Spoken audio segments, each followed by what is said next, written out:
Gentlemen, welcome back to the analysis of YOLENO TV. I hope you're well from wherever you're watching this channel. To be honest, just like I maintained in the previous analysis, this issue of courts saizi inapatia serikali tumbo joto, and this is again another message that going forward they will have to think about a way of dealing with things and not just bombarding people with policies ambazo zinaumiza. Looks like from my own point of view, I think the courts have realized that the government is only hell-bent on taxing Kenyans. That's the only thing they are doing right now, is to tax Kenyans. But that's not what leadership is all about. So according to the courts, they have decided to stand with the people. So I would like to take you to a reaction, from Kimani Ichungwah. So I want you to go below there and like this video. So important if you like this video. Subscribe to our channel if you're not subscribed before. And to existing subscribers, thank you so much for your support, because without you, this channel cannot grow. Now let me just take you to this video, straight away to the video, because you'll be shocked what Kimani Ichungwah was telling Martha Koome and the team, that they can resign and seek elective seats. Unajua kwa upande mwingine, I'm looking at Kimani Ichungwah ni kama anadharau koti. Yeah, from my understanding, based on the statement, ni kama anadharau koti. So let's head over to this video from Kimani Ichungwah first before we offer a reaction, because there is need for us to establish some facts from this video. So just watch this video. Constitution if the judiciary fails to be the guardians of our constitution. Because parliament is the law-making body in the country. If the judiciary desires to be the lawmakers, they have the option of resigning from the judicial seats and come and run for parliamentary seats and come make laws in this house. But we cannot have a situation where the judiciary now wants to make laws from the bench. It has never happened anywhere in the world, in any democracy, Honorable Speaker.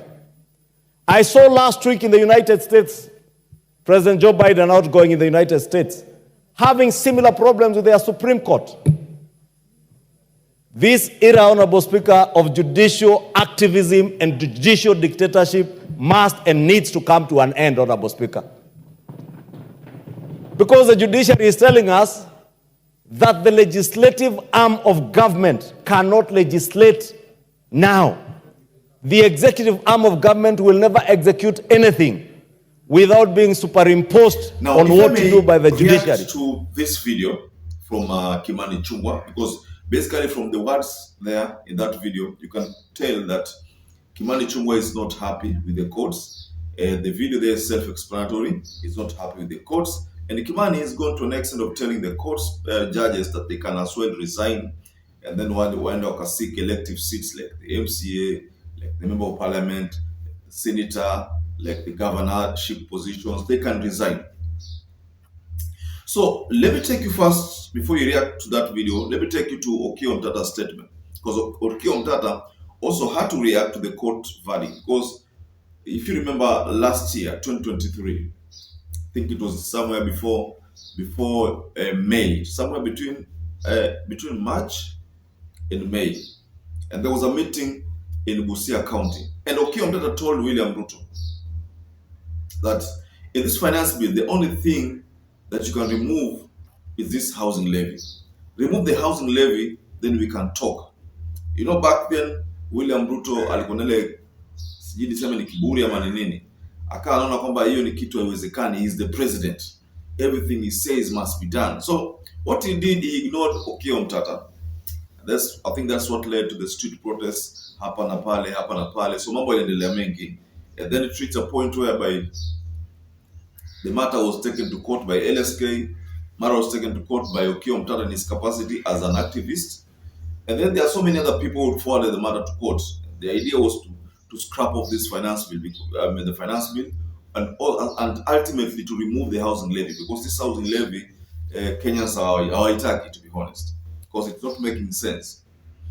Now let me take you to this reaction from Okiya Omtata. Now Okiya Omtata said, education is a basic human right that works to raise men and women out of poverty, level inequalities, and ensure sustainable development.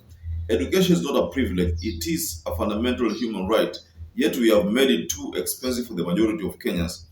This is broken. Well, Okiya Omtata was reacting to some of those policies that the Kenya Kwanza enacted to try to collect more, more from the people. That was the reaction that Okiya Omtata gave. Now, let me just give you another one. This is now a reaction to the court now. And he said, I advised President William Ruto in 2023 during a prayer service in Busia that I was going to court to reject the Finance Bill 2023 and the housing levy.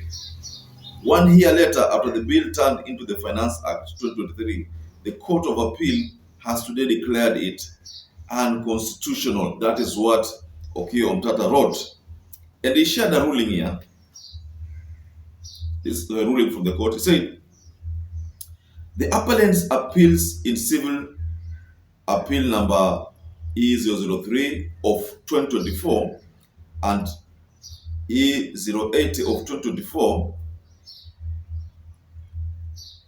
against the findings that Section 84, the Affordable Housing Levy, and Section 88 and 89, the Statutory Instruments Act, are unconstitutional, are hereby dismissed on grounds that the said issues have been caught up by the doctrine of mootness, and therefore they present no live controversies.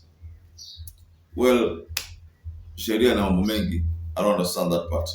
But that's what Okiya Omtata has shared as an article supporting his statement. So, ladies and gentlemen, that is the side of Okiya Omtata. We've also had the side of Kimani Ichungwah, who is protesting. Omtata is not protesting the decision, but Ichungwah is protesting the decision. Mind you, some of these bad laws, and Kenyans have accused Ichungwah of being the person masterminding bad laws. Recently, there was also another law just 2 days ago that he introduced in Parliament again. One that was touching on the farm inputs. And Kenyans will also pay dearly for that law. So Ichungwah is the first person to react to the court's decision, and which to him, according to the way he was speaking, and if you're very careful, listen to the word, it's as if Ichungwah is saying that koti wanatufanya sisi tukae kama wajinga. Wow, not sisi wananchi but hao wabunge wanakaa kama wajinga tu. Ni kama koti imeambia wa Kenya kwamba they did zero work.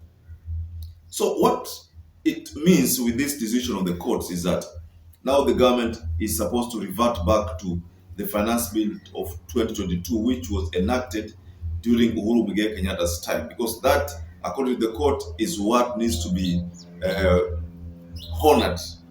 Not the Finance Bill 2023, not the Finance Bill 2024, is supposed to haraka, no, but the Finance Bill of 2022 is the one that is supposed to be honored. And I think in that Finance Bill 2022, it talks about housing levy, I think, yes, but it talks about makes it optional. And remember back then, the courts had said it be optional. So there was no way the government was going to win by making it mandatory, but because earlier on it was pronounced optional. So this ruling by the courts is a plus to the Gen Z's movement, because the Gen Z's detested this housing levy because it waumiza. They are the people who are going to bear the huge burden of this bill, because some of them are still in college, they will secure jobs, then they will be paying mpaka ile siku retire. And when you say you retire, you're talking about years, miaka.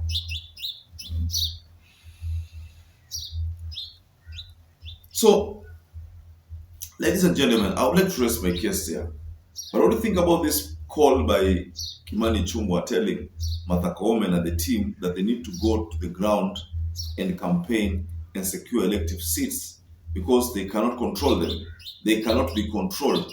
That is Okiya Omtata that is Kimani Ichungwah is telling the courts, the judges, kwamba sai time imefika kwamba they cannot be controlled.